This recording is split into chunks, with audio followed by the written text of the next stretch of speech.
Hi, Pav here. So this is one of many videos as promised, finance solutions. So how to get finance for different circumstances, different property type. Now this one we will start with personal finance, personal property. Now I've done a video already which tells you the difference between buying your first personal property and investment property, and how for people who don't own any property, their own personal property it could be their investment property for their future investment. So go and watch that video if you haven't seen it yet. But this one is to tell you how does the finance works when you are looking to buy your personal property. So we're gonna look into some of the key points here, which is timing. A lot of people ask me again and again, what's the time we are looking into? So how much time it required from to complete the transaction, and you're looking at loan to value, how much deposit I need to put in, and you're looking at what rates I'm going to get, and you're looking at the fees, what fees I'm going to be getting charged. So before you do anything, the most important thing you can do is when you're looking into buying your personal property is making sure either contact your main bank, where do you do your main banking, always contact them. Also, if you wanted to look into the wider market, you can go speak with a finance broker, independent finance broker, who will review the whole market for you. Now what happen is either your bank or financial broker, based on your circumstances, which is your age, your credit score. Now again, for credit score there is a different video being done to understand the importance of having a good and bad credit score when you're buying, when you're entering into the property ladder. So based on your age, your credit, your job, which could be you could be employment, you could be self-employed, you could be sole trader. And a lot of people ask me this question: I just started this business, or I've only been trading for 1 year, how I can get the mortgage. And then either you're a sole trader, or you have a limited company, or you're a contractor. Based on all these details, they will do what you call a decision in principle. Now one of the most important thing to remember is decision in principle is not an offer. It just tells you that based on your circumstances, how much money a bank, XYZ bank, will be happy to lend you. So this will give you a better idea when you're going out there, you're making offers on properties, what sort of budget you will be looking into. And the decision in principle is still subject to full application, because there are other things like once you make full application, the lender will look into the specific house you'll be buying. There is something called the valuation report, or a home report in Scotland. They will look into it's a house is sound, it's got the structure is good, the construction is standard construction. So there's so many other things. So decision in principle, if someone giving you decision in principle, that does not mean an offer. And that's also one of the reasons I've said this. I've heard times where someone was misled to believe that this is an offer, and ending up paying a lot of fees. So we'll cover that. So just to go into the detail, time. When you start your you made a decision, you wanted to buy your own house, you have a bit of saving lined up. First step, you go to broker. Let's say you went to broker, or you went to your bank, and based on your salary and based on a 10% deposit, you can have X amount of money. And then you go to, say, Rightmove or any online portal, you start looking at the properties. The day you went in to view the property and you like the property, you will be appointing what you call a solicitor, who will make a formal offer on your behalf. Now most solicitors will do it anyways, but you need to make sure when they make an offer, the offer will go always subject to finance, because even though you have a decision in principle, but remember that decision in principle is not finance. So what they will do is they will make an offer subject to finance. If something does get wrong down the line, you're not getting penalized for anything. You're not in a binding contract. So and after that, the time wise, so say solicitor made an offer, next day the offer completed. Once offer completed, and if you have already spoken to your bank or your mortgage broker, they will then do what you call a full application. Once they do full application, on average time scale to complete any application they call is 6 to 8 weeks. The reason I said here 8 to 12 weeks, in some occasions, depending on the title, the actual property, it can take up to 8 to 12 weeks. But in other scenarios, if you have your decision in principle ready, And if you also had a broker or bank ready, the offer, once your broker or bank will make a final offer, the full submission of your application, it can be as quick as 4 days. That's the quickest. I have done a personal mortgage application for one of my property. We had an offer in 4 days, and every bank have a different process. So 4 days is the minimum, and once the offer come in, that doesn't mean you got the key. So once the bank give you the final offer after the main submission, then the offer goes to the solicitors. Now solicitors, that's another process. Now most solicitors, an average, take 2 to 4 weeks. Now I have had a transaction completed. Now this purely based on the solicitors you're dealing with, how busy they are, what sort of priority they are giving you on their own workload. But a transaction can be finished as quick as 2 weeks. But again, it depends on title and so many other key findings, the legal work. So you're looking at minimum of between 2 to 4 weeks for that. That's a minimum. So on average, that's why we say it's 8 to 12 weeks sort of time you need to give yourself.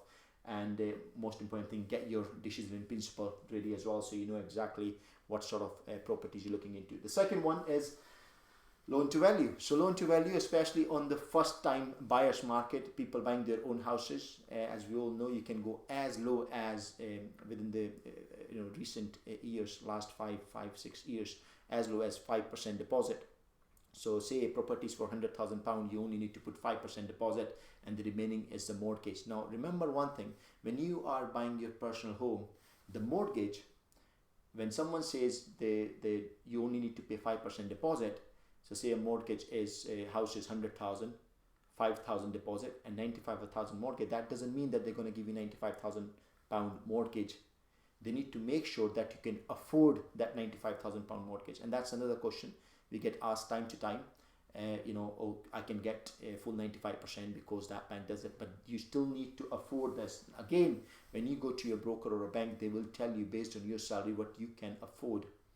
And then if you can afford that, then definitely you can get a 95% mortgage. And also, as I said, 95% mortgages, the criteria is more strict. They want to make sure your credit is clean. So highly recommended is making sure you go to your bank or broker and get the decision in principle done, so you don't waste your time later on. Now another thing, as an average, you also look at 10% deposit, but recent years, and there was a bank, Barclays was doing it, was a 100% mortgage. And I've read into the TNC, the small print, and what it says is, if you have a friends and family who will be willing to provide the deposit money, so they will open a fixed saving account in Barclays Bank, and your friends and family have to put, say, a minimum 10% deposit into that saving account at a fixed interest rate. So they will get some sort of interest rate for that money.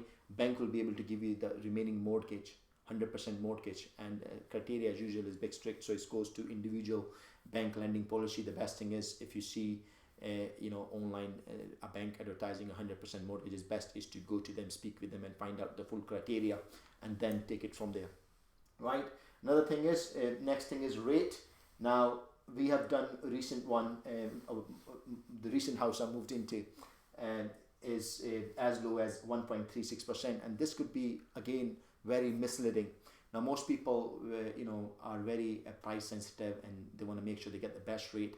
And as I said earlier and in the summary as well, your interest rate, if you look at the little graph, your interest rate depends on the loan to value. So if you going to be borrowing more money, so interest rate for, if you're only putting 5% deposit, 95% mortgage, it's going to be higher. If you're putting 10% deposit, 90% mortgage, a little bit lower, and so on. So this one, 1.36% example, was for 60% loan to value. What does that mean is, you're putting 40% deposit and 60% is the loan to value, is the mortgage from the bank, and the interest rate was as low as 1.36%.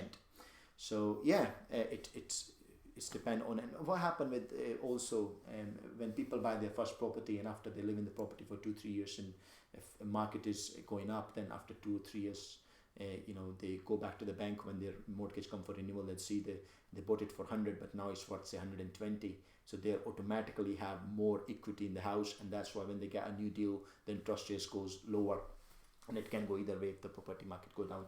So the next one, and the most important, is fees.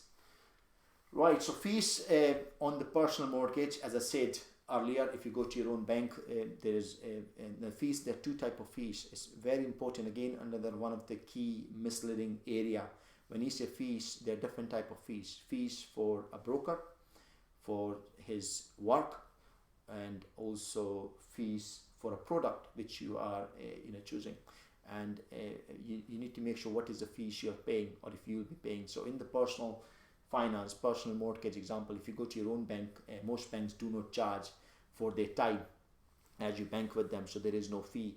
But if you go to an independent mortgage broker who will review the whole of market for you, now there are brokers who will charge you nothing, but there are brokers who may charge you some fees, which could be anything from £99 to £295 to £495, and some will charge you more as well. So that will be for their time. They will charge you, and they will explain you on day one. Before you get into the process, they will explain you what fees they're charging and what they're charging you for, and if they're going to refund you that fees or not going to refund you that fees. And that is that fees. And then once they find you the product, say they found you a product on any loan to value, and one product will be 1.36, other product will be 1.86. Sometime, in order for you to get this lower product, there is a product fee. So the good news is, when most mortgage advisors, what they do is, and this one, say for example 1.36, this one is without any fee anyways, but say you had an example of same loan to value, so you're putting 10% deposit and you're getting 90% mortgage, and there's a bank who's offering you either 1.5% or 2%, but at 1.5% they're saying there's a product fee of 995. So what your mortgage advisor will be able to do is calculate your monthly repayment on both of those fees and find out, and let's say if the product is for 2-year fixed or a 5-year fixed, find out, are you going to save money by paying that extra 995 and having a reduced interest rate of 1.5, how much money you're going to save. So you'll be able to make an informed decision by having all this. And that's why they charge the fee as well, so because they do all this work for you. But don't get me wrong, your bank does the same thing for you, but your bank won't be able to review the other banks for you. They will be only review their product, but a mortgage broker, independent broker, will be reviewing the whole of market for yourself. So that is more or less. Now another important thing is, for unemployment, most banks looks for basic, you call it 3-month pay slip. Some, if you're banking with them, may look for less as well, but every bank will look for your history. So what is you were doing before 3 months? So they all want you to know. It's not like you just stand up first job and you need to have some sort of credit history, but also your job history. They will look at your profile, and every bank have their own individual policies on that. On self-employment, once you're starting your business, some bank want, most bank as an average want 2-year books, 2-year accounts, but there are banks who will go with as low as 1 year as well, and they will work on some sort of projections for the coming year. And another important one is contractor income. Now, over the years, I've seen a lot of clients who work as a contractor, say IT contracting work, and they get as low as £200 a day or as high as £1,000 a day. Now, when you do that, what does it mean is, when you in a contractual job, you're getting £1,000 a day, you're working say 5 days a week, that's £1,000 a day, £5,000 a week, and then your contract is for 6 months. So bank will have their own policy. They want to make sure that your contract, you had some sort of experience before, and once your contract's going to finish in 6 months, do you going to have another contract or not? So they have what you call a minimum time you've been in the contract, and also a minimum time you will be able to still have this contract in place. And they have their own policies. Now, the only tip I could give you, over the years I have seen personally, Halifax Bank of Scotland helped 2 of my clients at I would call very generous mortgage. And as you know, when people work as a contractor, once they were doing contracting job, at the end of the year, because they don't pay tax at source. So someone who's working in an employment, what happens is they get their paycheck every month after the tax has been taken at source, and they get their net income. But people are contracted, they get their full money, and after every year they have a duty to register with an HMRC and make sure have their accountant or whoever in place to make sure they're doing their tax returns. And when they do the tax returns, there's always going to be some sort of expenses. But what I've seen, which was interesting point, is the bank was taking into consideration that £1,000 a day times 5,000, and they multiplied by 45 weeks of the year rather than 52. So again, every bank have their own processes, so they done by 45, and they used that income to give him a mortgage what he was looking for. So yeah, so hope it was helpful. I give you a bit of understanding on how does the finance work on the personal finance. Now there may be questions because, as I said, always every circumstances is unique circumstances, and there could be more challenges. So what you do is, as always, contact your bank. If not, contact an independent broker who will be able to help you. Or if you think it's relevant to us, please send us an email, go into the Zoom call, and ask us any questions you may have. So thank you very much for watching. Have a nice day.